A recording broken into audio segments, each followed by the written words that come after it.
El libro de Proverbios 27:17 dice que el hierro se afila con el hierro y el hombre, las personas, con el trato a otras personas. La palabra del Señor también nos dice que el día de Pentecostés estaban los discípulos orando cuando se llenó la casa de la presencia del Señor, que todos conocemos esa historia, y en ese momento ellos salen y Pedro empieza a predicar y la palabra del Señor nos dice que aquel día se convirtieron 3,000 personas. El sueño de todo evangelista es que prediquen y se conviertan ni más ni menos que 3,000 personas. Dice la palabra también en esos mismos capítulos que el Señor añadía cada día a la iglesia a los que habían de ser salvos y la iglesia empezó a crecer. De tal manera que imagínate, de la noche a la mañana nace una iglesia con 3,000 personas.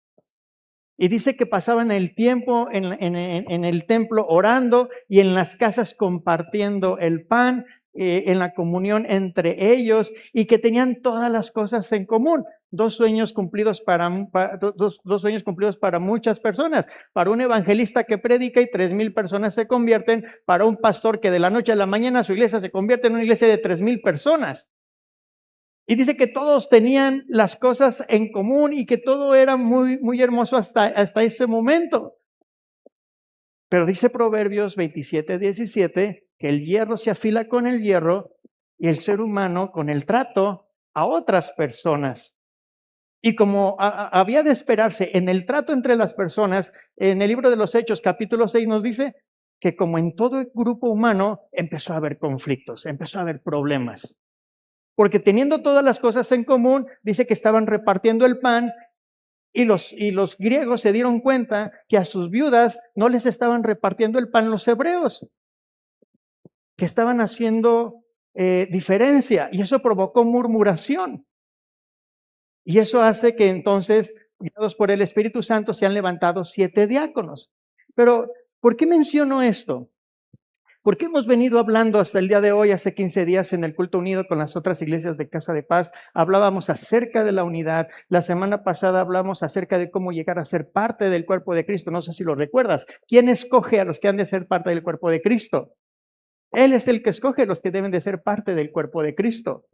Lo veíamos la semana pasada. Tú no lo escogiste a Él te escogió a ti para salvación y tú aceptaste ese sacrificio para salvación en tu vida. Pero entonces, la pregunta surge ahora, y ahora que soy parte del cuerpo de Cristo, ¿qué sigue? Ahora que soy parte del cuerpo de Cristo, ¿qué sigue? La semana pasada hablábamos de que todos al ser parte del cuerpo de Cristo, nos servimos los unos a los otros. Es interesante, lo he mencionado las últimas 2 semanas, pero cuando nos golpeamos el dedo chiquito del pie derecho, podemos aprender muchísimas cosas. Porque cuando nos golpeamos el dedo chiquito del pie derecho en la base de la cama, no sé cuántos de ustedes han notado, pero todo el cuerpo se impacta. ¿En qué sentido? Lo primero que hace es levantar el pie. ¿Y eso qué representa? Que el otro pie soporta todo el peso. No solamente eso, tu cara expresa lo que el pie sintió. Y no solamente eso, sino te agachas a sobarte el pie o a hacer algo con el dedo porque te lastimaste. Todo el cuerpo se impacta porque el dedo chiquito se lastimó. Estamos hablando del cuerpo de Cristo. Pero entonces ahora que yo soy parte del cuerpo de Cristo, que soy parte de la iglesia, ¿cuál es mi participación dentro de esto? Muchos de nosotros hemos comprado un celular, una televisión, un refrigerador, pero no hemos leído el manual para ver cómo funciona. Pero cuando Dios nos hace parte de su familia, cuando Dios nos hace parte de su iglesia, tenemos que entender que Él también ya dejó instrucciones de cómo nosotros debemos actuar y cómo debemos comportarnos como parte del cuerpo de Cristo y parte de la iglesia. Porque una cosa es ser parte del cuerpo de Cristo y otra cosa es saberse parte de la iglesia. Cuando nosotros venimos y aceptamos a Cristo como nuestro Señor y Salvador, inmediatamente Él nos incorpora, nos hace parte de su cuerpo. Pero tenemos que saber que también venimos a ser parte de la iglesia. ¿Y quiénes son la iglesia? somos nosotros. Tú vienes a ser parte de la iglesia, pero ¿cuáles son tus compromisos? ¿A ti qué te toca hacer como parte del cuerpo de Cristo? Y lo primero que tenemos que entender, y ahora que soy parte del cuerpo de Cristo, ¿qué sigue? Y lo primero que quiero compartir el día de hoy es que nuestro primer compromiso como parte del cuerpo de Cristo es proteger la unidad del cuerpo de Cristo. El Señor quiere que la iglesia esté unida. Dile que está a tu lado, unida. Oh, sería interesante pensar porque en este momento estoy sentado solo. ¿Cierto? ¿Por qué estoy sentado solo? Mi primer compromiso al ser parte del cuerpo de Cristo es proteger la unidad. Y vamos a estar practicando este ejercicio. En diferentes momentos de la predicación, yo te voy a decir, dile al que está a tu lado. Y si quieres ser obediente a lo que te voy a pedir, ¿qué crees? Necesitas tener a alguien a tu lado. Entonces, te lo voy a dejar a tu criterio. Si quieres levantarte, ve, siéntate con alguien para que no estés solito, para que puedas cumplir con este compromiso. No te quiero decir quién, pero desde aquí te estoy mirando. Porque tenemos parte de nuestro compromiso es proteger, ahí dice la unidad de la comunidad, la iglesia de Cristo, lo que tenemos en común todos y cada uno de nosotros. Ve conmigo, por favor, a Efesios 4:3. Efesios 4:3.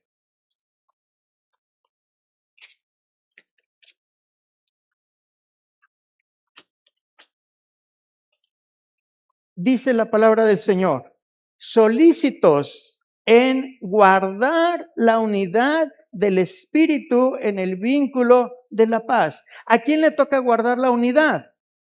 A nosotros. A ti y a mí nos toca guardar la unidad con la que el Espíritu nos ha unido. Hemos visto que la unidad tiene poder, hemos visto que Dios nos escogió a nosotros, hemos visto que Él fue el que nos llamó. Pero ahora nos toca a nosotros, dice, esforzarnos por mantener la unidad del Espíritu. Dile al que está a tu lado, esfuérzate por mantener la unidad. Y a veces esforzarnos significa ir más allá, salir de nuestra área de confort, salir de nuestra comodidad. Eso implica esforzarse. Y salir de tu comodidad, ir un poco más allá. El pastor ya empezó con sus ondas, ya me quitó de mi zona de confort y me dijo que me fuera a sentar a otro lado. Eso requiere esfuerzo. Salir de tu zona de confort. Debemos de esforzarnos. La palabra esforzarse en el griego, en el original, es espudazo, que es un esfuerzo urgente, diligente, intencionado, que tú decides hacer ese esfuerzo. La unidad ya la dio el Espíritu Santo. Nuestro trabajo es no romper esa unidad del cuerpo de Cristo. Y la primera forma en la que podemos guardar la unidad, esforzarnos por guardar la unidad del cuerpo de Cristo, es actuando con amor. Es actuando con amor. Ve conmigo a Hechos 9, porque te quiero contar 3 historias que están en la palabra del Señor para reforzar lo que te quiero enseñar el día de hoy. Hechos 9, 26 y 27. Está hablando de la conversión de Saulo, de Pablo. Y dice ahí en Hechos 9, 26, cuando Saulo, llegó a Jerusalén, trataba de juntarse con los discípulos, pero todos le tenían miedo, no creyendo que fuese discípulo.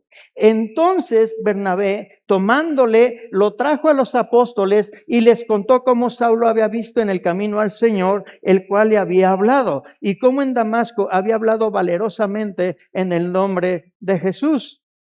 Nota esto, Saulo quería juntarse con los apóstoles, con los otros discípulos, pero los otros le tenían miedo, le rehuían, le sacaban la vuelta. No voy a preguntar aquí cuántos hemos sentido que alguien de aquí mismo de la iglesia nos saca la vuelta. Pero estas personas, estos discípulos le tenían miedo a Saulo porque Saulo había sido un perseguidor. Saulo había sido alguien que perseguía a la iglesia, que mataba a los creyentes, que los encarcelaba. ¿Y cuántos de los que estamos aquí no tenemos un pasado? Todos tenemos un pasado. Y a veces la gente que conoce ese pasado de nosotros nos aísla del cuerpo de Cristo. Pablo quería ser parte del cuerpo, pero los discípulos le tenían miedo. Sin embargo, vemos que aquí hay un hombre, Bernabé, que no actuó como los otros discípulos. Dice ahí que le trajo con los discípulos y lo acercó a ellos. Saulo se convierte, llega a Jerusalén, nadie le cree, todos piensan que es una trampa, que nos va a matar. Pero ¿quién fue el único que asumió lo mejor de Pablo, de Saulo? ¿Quién fue el que puso su reputación en juego y lo llevó a los apóstoles? Este hombre era Bernabé. Él puso su seguridad en riesgo al acercarse a Saulo. Él puso su reputación en riesgo porque ¿qué iban a decir de él juntarse con el que había perseguido a los otros? Después nos damos cuenta que Bernabé y Saulo son escogidos por el Espíritu Santo para juntos ir y hacer el primer viaje misionero del apóstol Pablo. ¿Y qué vemos aquí? Aquí vemos a un Bernabé actuando con amor, protegiendo la unidad del cuerpo. Donde otros no querían integrar a una persona, Bernabé decide integrar a Saulo a la iglesia. Estaba actuando con amor. Años después, dice ahí la palabra del Señor, en Hechos 15, 36 al 39, no lo vamos a buscar. Años después, en el viaje misionero, iban Pablo, iban Bernabé, pero ahora iba otro joven con ellos, se llamaba Marcos, sobrino de Bernabé. Y Bernabé y Marcos decide abandonarlos a medio viaje, los abandona. Se le hizo pesado y se va. Pero luego Marcos quiere regresar al viaje misionero y Pablo dice, no, se portó mal en el último viaje, ahora yo ya no lo quiero conmigo. Pero Bernabé dice, es bueno que Marcos esté con nosotros. Hay un conflicto, lo puedes leer ahí en Hechos 15, hay un conflicto entre Bernabé y Pablo porque Bernabé quería llevar a Marcos y Pablo no quería llevar a Marcos al viaje misionero y se separan. Bernabé toma a Marcos y él continúa siendo misionero por otro lado. Fíjate bien, es interesante pensar en esto, que en ese momento Pablo actuó como actuaron los discípulos al principio cuando él conoció de Cristo. Al principio a Pablo no lo querían por su pasado. Sin embargo, Bernabé lo abraza y lo trae a los discípulos. Después, Marcos comete un error y Pablo lo rechaza. ¿Pero qué hace Bernabé? Lo abraza y lo protege. Y sabes, no solamente lo protegió, le enseñó, lo formó. De tal manera que después Pablo le cae el 20 y le dice a los discípulos, mándenme a Marcos porque es necesario que esté conmigo. 2 veces en las Escrituras vemos que Bernabé actúa con amor. Donde otros mostraron rechazo, Bernabé muestra amor. ¿Tú sabes quién es Marcos después? Es ni más ni menos que el autor del Evangelio de Marcos. ¿Tú sabes quién fue Saulo? El gran apóstol, misionero y escritor de todas las cartas que encontramos en el Nuevo Testamento, la mayoría de ellos. Mira, si Bernabé no hubiera actuado con amor, si Bernabé hubiera actuado igual que los demás, si Bernabé hubiera visto el pasado de Saulo y el pasado de Marcos, nos hubiéramos perdido de un gran apóstol y de uno de los evangelios en las Escrituras. Pero Bernabé actuó con amor. Ve conmigo a 1 de Pedro 1:22. ¿Cómo podemos entonces mantener la unidad del cuerpo actuando con amor. Primera de Pedro 1:22 dice así: habiendo purificado vuestras almas por obediencia a la verdad mediante el Espíritu, para el amor fraternal, fíjate bien, amor fraternal no fingido, porque hay un amor fingido. Dice, amamos unos a otros entrañablemente de corazón puro, de todo corazón. La armonía no se trata de que seamos iguales. Se trata de que siendo diferentes, toquemos la misma canción, que toquemos el corazón del Padre con nuestra unidad. Entonces, ¿cómo protejo la unidad actuando con amor? Asumo lo mejor del otro. Me intereso de verdad, no de pasillo. Sirvo antes que me lo pidan. El amor no ignora las fallas, pero se niega a definir a las personas por sus errores. Bernabé pudo haber juzgado a Pablo también. Bernabé pudo haber juzgado a Marcos, pero no lo hizo. Y ese amor que les mostró hizo posible que ellos pudieran cumplir en el futuro con los grandes ministerios que ellos tuvieron. Porque alguien mantuvo la unidad actuando con amor. La segunda forma en la que debemos mantener y podemos mantener la unidad del cuerpo de Cristo es actuando con verdad. Porque déjame recordarte que de lo que estamos hablando es que tú debes actuar en amor para mantener la unidad del cuerpo.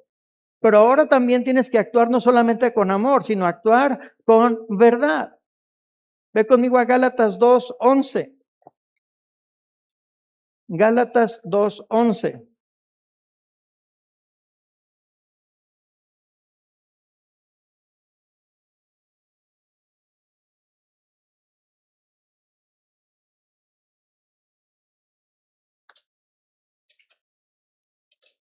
Dice así: pero cuando Pedro vino a Antioquía, le resistí cara a cara porque era de condenar. Pues antes de que viniesen algunos de parte de Jacobo, Pedro comía con los gentiles, pero después que vinieron se retraía y se apartaba porque tenía miedo de los de la circuncisión. Y en su simulación participaban también los otros judíos, de tal manera que aún Bernabé fue también arrastrado por la hipocresía de ellos. Pero cuando vi que no andaban rectamente conforme a la verdad del Evangelio, dije a Pedro delante de todos: si tú, siendo judío, vives como los gentiles y no como judío, ¿por qué obligas a los gentiles a judaizar? Pedro está en Antioquía, comiendo feliz con los hermanos gentiles. Pero cuando llegan los judíos de Jerusalén, a Pedro le da miedo el qué dirán. Se levanta de la mesa de los gentiles y se va con los judíos. Y por su culpa dice ahí que también Bernabé le siguió los pasos. Pero déjame decirte esto, lo que vemos ahí en el libro en la carta de Gálatas es que, ¿qué hizo Pablo? Pablo se dio cuenta, se enteró que Pedro había actuado mal. Pablo se dio cuenta que Pedro había actuado con hipocresía. ¿Y qué hizo? No mandó indirectas, no hizo un grupo de WhatsApp que se llamara el grupo Preocupados por Pedro, grupo Vamos a orar por Pedro. La Biblia dice que cuando Pedro vino a Antioquía, dice, le resistí cara a cara, porque era de condenar. Pablo confronta de frente, confronta con verdad, para proteger el evangelio y para proteger la unidad. No habló de Pedro, habló con Pedro y lo hizo de frente, porque había actuado mal, pero lo hizo también con amor. Tenemos que actuar y defender la unidad del cuerpo de Cristo, actuando con verdad. Ve conmigo Efesios 4:25. La siguiente carta. Efesios 4:25. Por lo cual, desechando la mentira, hablad verdad cada uno con su prójimo, porque somos miembros los unos de los otros. Mentirle a tu hermano es como mentirle a tu propia mano. ¿Cómo destruimos la unidad? Con el chisme. Pastor, yo no estoy metido en chisme. Gloria a Dios por eso. Con exageración. ¿Ya viste?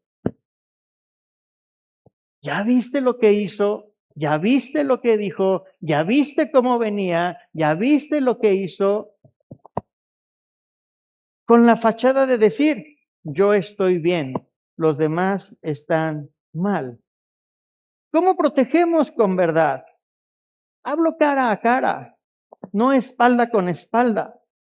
Hablo la verdad con amor, no para ganar el argumento, sino para ganar a mi hermano. Soy el mismo de todos lados. Mira, quiero ser bien claro, porque hay personas que nos visitan hoy por primera vez y no quiero que se me espanten diciendo, ¿en dónde me fui a meter? No, sino lo que estoy diciendo es que la semana pasada, no sé si lo recuerdas, de que Dios nos ha dado una promesa como iglesia. ¿Recuerdas la promesa? Vamos a crecer. Y tenemos que estar preparados para crecer. Tenemos que aprender no a corregir errores, sino a prevenir errores. Hablo con verdad, hablo con amor, no para ganar un argumento, sino para ganar el corazón de mi hermano. Soy el mismo en todos lados. La unidad no se mantiene con el silencio, se mantiene con conversaciones honestas, en el momento correcto, con la persona correcta y con la actitud correcta. Hablar la verdad es en el momento correcto, con la persona correcta y en la actitud correcta. Entonces, número 1, actuando con amor. Número 2, hablando con verdad. Hablando de crecimiento. Hace muchos años, alguien me dijo esta frase. Si piensas que cuando crezca la iglesia los problemas van a terminar, te tengo una mala noticia. No van a terminar, se van a multiplicar. Esta semana un pastor me habló y me dice, pastor, tengo problemas. ¿Y qué crees que le dije? Yo también. Me dice, ¿qué problemas va a tener tu iglesia, pastor? Es una iglesia grande. ¿Iglesia grande? Problemas grandes. 10 familias son situaciones. 100 familias son situaciones. Pero tenemos que estar preparados para el crecimiento. Protegiendo la unidad con amor, protegiendo con la unidad, hablando verdad. Número 3. Debemos de proteger la unidad del cuerpo de Cristo siendo pacificadores. Ve conmigo a primer libro de Samuel, capítulo 25. Primer libro de Samuel, 25.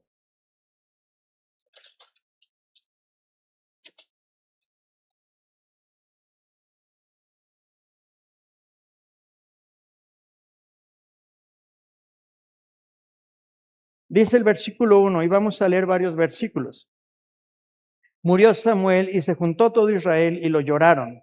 Y lo sepultaron en su casa en Ramá. Y se levantó David y se fue al desierto de Parán.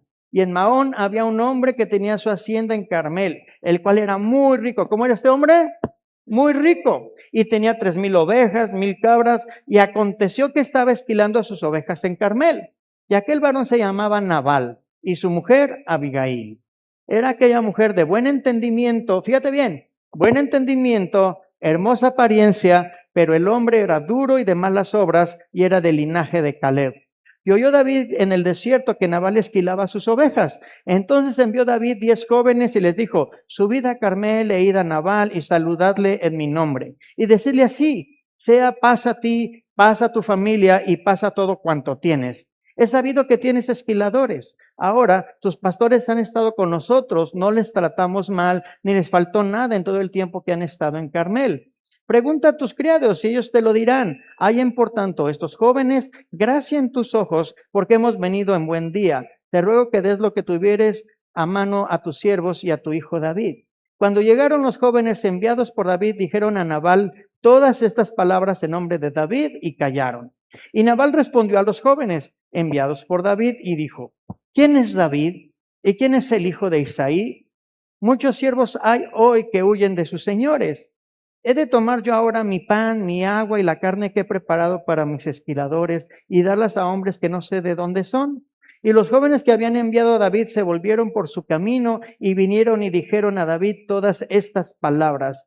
Entonces David dijo a sus hombres: Cíñase cada uno su espada. Y se ciñó cada uno su espada. Y también David se ciñó su espada. Y subieron tras David como 400 hombres y dejaron 200 con el bagaje. Pero uno de los criados dio aviso a Abigail, mujer de Nabal, diciendo: He aquí David envió mensajeros del desierto que saludasen a nuestro amo, y él los ha herido. Y aquellos hombres han sido muy buenos con nosotros y nunca nos trataron mal, ni nos faltó nada en todo el tiempo que anduvimos con ellos cuando estábamos en el campo. Muro fueron para nosotros de día y de noche, todos los días que hemos estado con ellos apacentando las ovejas. Ahora pues reflexiona y ve lo que has de hacer, porque el mal está ya resuelto contra nuestro amo y contra toda su casa, pues él es un hombre tan perverso que no hay quien pueda hablarle. Entonces Abigail tomó consigo 200 panes, 2 cueros de vino, 5 ovejas guisadas, 5 medidas de grano tostado, 100 racimos de uvas pasas y 200 panes de higos secos, y los cargó todos en asno. Y dijo a sus criados: Id delante de mí, y yo os yo seguiré luego. Y nada declaró a su marido Nabal. Y montando un asno, descendió por una parte secreta del monte, y he aquí David y sus hombres venían frente a ella, y ella les salió al encuentro. Y David había dicho: Ciertamente en vano he guardado todo lo que éste tiene en el desierto, sin que nada le haya faltado todo cuanto es suyo, y él me ha vuelto mal por bien. Así haga Dios a los enemigos de David, y aún les añada que de aquí a mañana todo lo que fuere suyo no he de dejar con vida ni un varón. Y cuando Abigail vio a David, se bajó prontamente del asno y postrándose sobre su rostro delante de David, se inclinó a tierra. Y se echó a sus pies y dijo: Señor mío, sobre mí sea el pecado, mas te ruego que permitas que tu sierva hable a tus oídos y escucha las palabras de tu sierva. Y vamos a parar la lectura ahí, porque la lectura sigue Abigail hablando en favor de su pueblo, en favor de su casa, en favor de su marido, para que David no fuera y destruyera su casa y sus posesiones. Estamos hablando de una mujer que cuando ve que hay un conflicto entre dos partes, en lugar de alentar el conflicto, ofrece solución para que haya paz entre estas dos personas. Y nosotros, como parte del cuerpo de Cristo, tenemos que actuar de la misma manera. Abigail, esposa de Nabal, se entera. Ella no tuvo la culpa. Ella podía esconderse, pero en lugar de esconderse y hacerse a un lado del problema, decide ser pacificadora. Prepara comida, sale corriendo al encuentro de David, se postra a sus pies y con humildad le dice: no derrames sangre inocente. Abigail se pone en medio de dos hombres orgullosos para evitar una tragedia. Arriesga su vida. Y David le dice: bendita tú por tu buen juicio que me has impedido derramar sangre. No sé si tú lo sabes, pero Abigail después queda viuda y se convierte en esposa de David. David se acordó de lo que aquella mujer había hecho por él y decide hacerla su esposa y llevarla al palacio.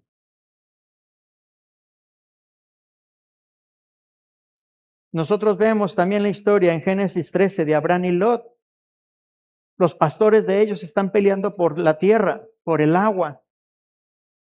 Y Abraham, aún teniendo todo el derecho, le dice: no hay altercado entre nosotros, somos hermanos, escoge tú primero. Y en esta ocasión Abraham prefiere perder terreno antes que perder la relación. Ve conmigo a Efesios 4:3. Efesios 4:3.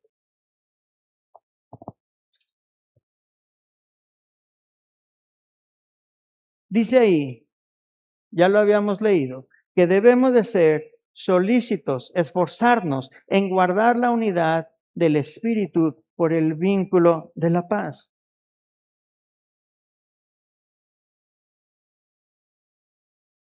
El pacifista evita el conflicto por miedo, pero el pacificador se mete en medio del fuego para traer la paz de Cristo. ¿Cómo? No aviva el fuego, lo apaga. Proverbios 26:20 dice que sin leña se apaga el fuego, sin chismes se acaba el pleito. Abigail buscó reconciliar, no tener la razón. Nosotros, cuando debemos ser pacificadores, debemos guardar nuestro corazón del orgullo. Dios no busca espectadores en medio de un incendio, busca bomberos que apaguen el fuego con agua de paz.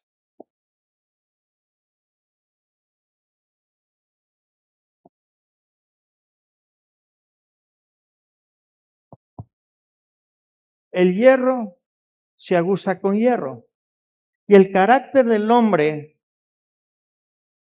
con el trato a otras personas. Si yo preguntara ahorita, ¿cuántos de los que estamos aquí creemos que aún Dios tiene que tratar con nosotros? Todos diríamos amén. Pero una forma de Dios tratar con nosotros es interactuando con el resto de la iglesia.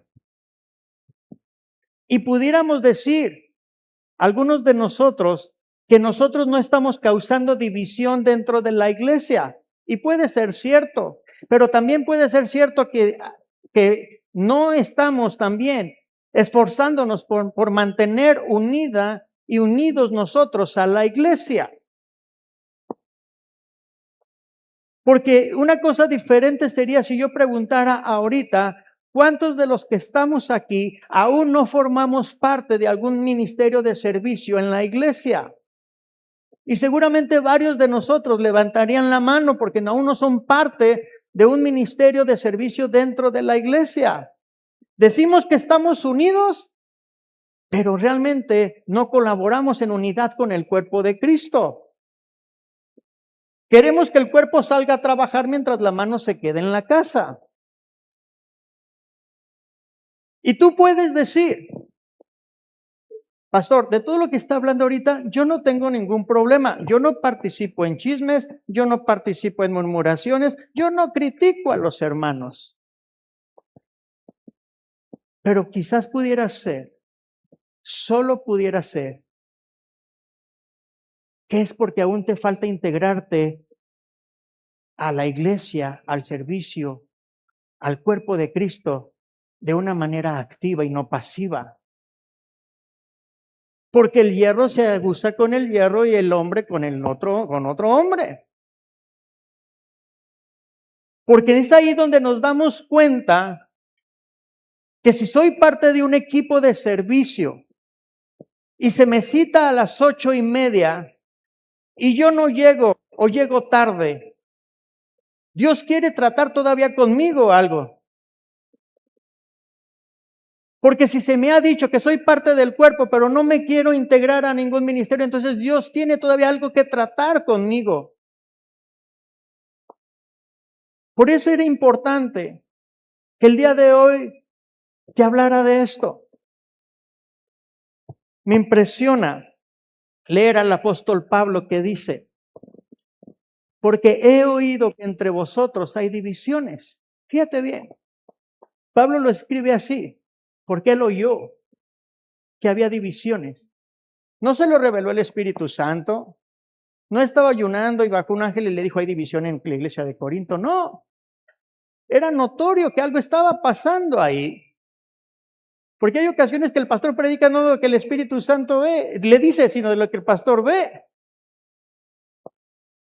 Y como el Señor nos está llevando a subir más alto como iglesia, prefiero enseñarte esto antes de que empiece a ocurrir. Y probablemente algunos digan, ya está pasando, pastor. Entonces aquí está la solución.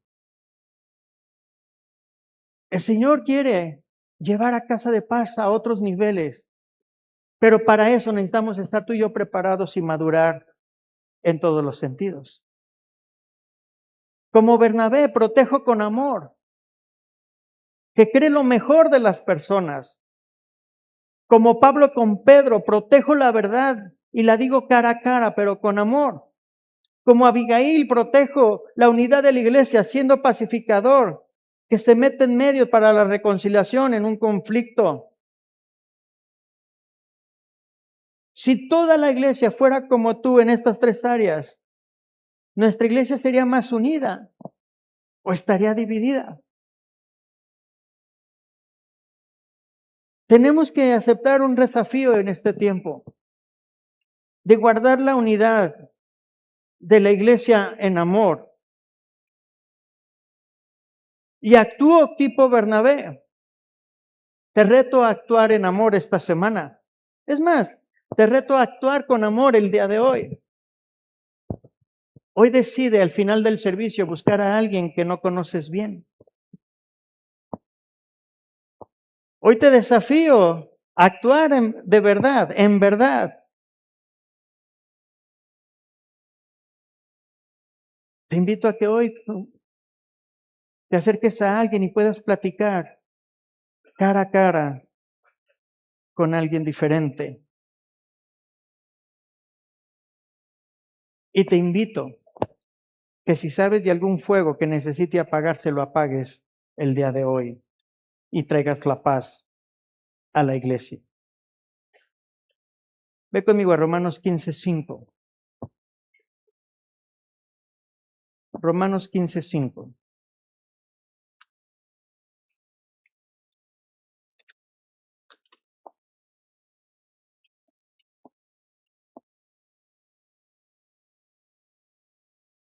Pero el Dios de la paciencia y de la consolación os dé entre vosotros un mismo sentir según Cristo Jesús.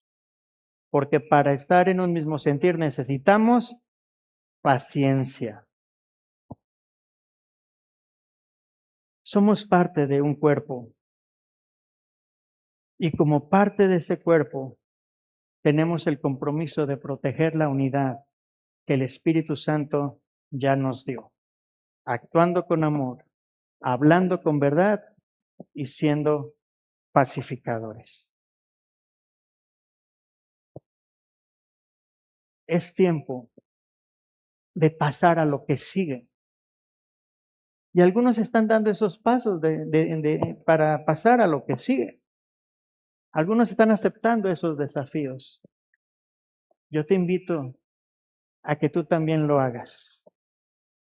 Estamos entrando ya al 9º mes del año. Y el lema para este año fue subamos más alto. Y quizás hoy sería un buen momento para preguntarte tú, ¿qué tanto has subido más alto en relación al inicio de este año? Cierra tus ojos, inclina tu rostro. Padre, en esta mañana te doy gracias porque nos estás capacitando y dando herramientas. Nos estás abriendo los ojos de cómo quieres que actuemos siendo parte de tu cuerpo. Ahora te pido, Señor, que cada uno de nosotros nos convirtamos en guardianes de la unidad, Señor, de nuestra iglesia, actuando con amor, siendo pacificadores, hablando con verdad. Pero, Señor, también sé que eso se va a dar cuando la iglesia pueda comprender que debemos de interactuar entre nosotros, conviviendo juntos, sirviendo juntos. Y sé, Señor, como lo vemos en las Escrituras, que al hacerlo va a haber situaciones. Pero por eso, Señor, tú nos estás enseñando cómo podemos salir victoriosos en medio de esas situaciones. Te pido, Señor, que por tu Espíritu Santo podamos crecer y madurar con respecto a lo que tú pides y anhelas de nosotros como iglesia. De antemano, Señor, te doy las gracias porque sé que tú estás preparando todo, nos estás preparando y equipando para el cumplimiento de tu promesa. A ti la gloria y la honra en el nombre de Cristo Jesús. Amén. Voltea con el que está a tu lado y dile, ahí te hablaron. Ahora pongámoslo en práctica. Dios te bendiga, iglesia. Adrián.